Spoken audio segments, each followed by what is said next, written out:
پاکستان او د انډیا جګړه وا سیسپایر پکې وشو، جنگ بند شو، دواړه په آرام شول. د روس او د یوکرین جګړه وا سیسپایر پکې وشو، جنگ بند شو، دواړه په آرام شول.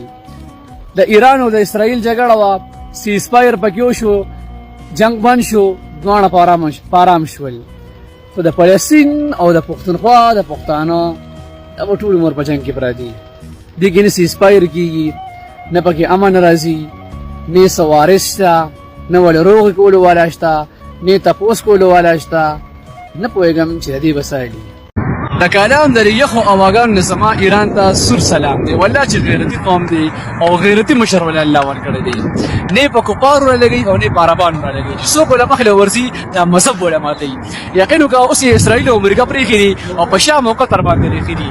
ولې چې هغوی امریکې له اډې ورکړي. ما ته خبر رایاده شوه وي کله چې شپې غلو شي او پیښې دا شپه غل چې کوم زما ګاونډي کړه تېره کړې ده، بیا به د غل نه مخکې به ګاونډي دا مذهب ماتوي.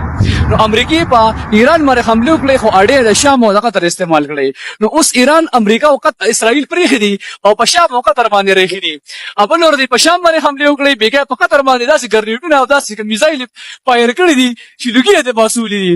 یقین وکړه دې پسې د یو بل ملک نمبر دی، خو دغه بل نوم څه نه لرم، دغه ملک نوم تاسو په کمنټس کې ووایئ مهرباني.